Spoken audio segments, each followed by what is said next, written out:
नमस्कार. आपण राज्यसेवा पूर्व परीक्षेचे PYQ बघत आहोत. सामाजिक सुधारणा हा टॉपिक आपण चालू केलेला आहे. बघा, आजचा प्रश्न आहे, पुढील वाक्यात पुढीलपैकी कोणाचे वर्णन केले आहे? राज्यसेवा पूर्व 2020ला प्रश्न विचारलेला आहे. ते सातारा जिल्ह्यातील कालेगावचे होते. त्यांचे शिक्षण 4थीपर्यंत झाले होते. महाराष्ट्रातील जनतेवर त्यांच्या जलशांचा खूप परिणाम झाला होता. ते बहुजन समाजाला त्यांच्या दयनीय अवस्थेची, त्यांच्यातील शिक्षणाच्या अभावाची जाणीव करून देत. पर्याय आहे केशवराव विचारे, रामचंद्र घाटगे, भाऊराव पाटील, कृष्णराव भालेकर. तर उत्तर आहे रामचंद्र घाटगे. आता या प्रश्नांमध्ये उत्तरापर्यंत कसं पोहोचायचं एक थोडंसं सांगते.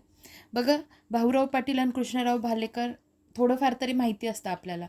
मग उरतात कोण? केशवराव विचारे, रामचंद्र घाटगे. आता जर भाऊराव पाटील आणि कृष्णराव भालेकर यांच्याविषयी माहिती असेल तर ते दोन ऑप्शन इलिमिनेट होतात, कारण त्यांच्याविषयी नाही आहे.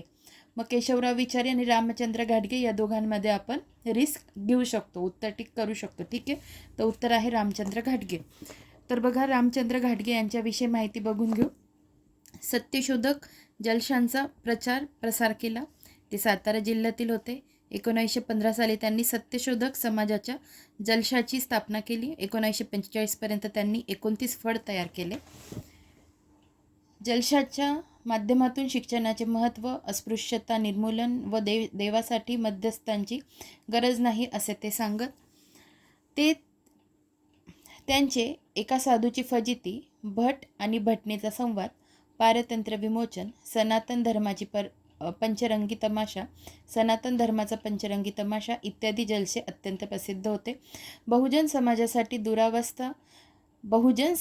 दुरावस्था आणि प्रचलित समाजात शिक्षणाचा अभाव यामुळे घाटगे व्यतीत झाले होते. धनदांडगे आणि ब्राह्मणांच्या दडपशाहीखाली दयनीय जीवन जगणाऱ्या बहुजन समाजाला जागृत करणे हे त्यांचे उद्दिष्ट होते.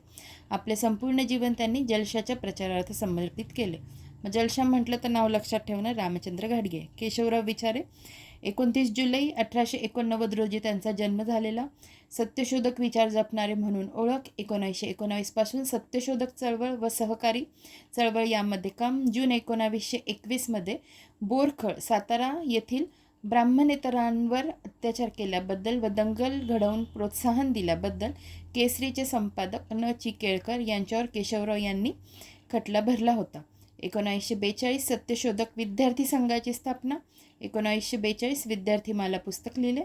1950 अखिल भारतीय सत्यशोधक समाजाचे महाध्यक्ष. ठीक आहे, 1942च्या दोन गोष्टी लक्षात ठेवा: सत्यशोधक विद्यार्थी संघाची स्थापना आणि विद्यार्थीमाला हे पुस्तक. धन्यवाद.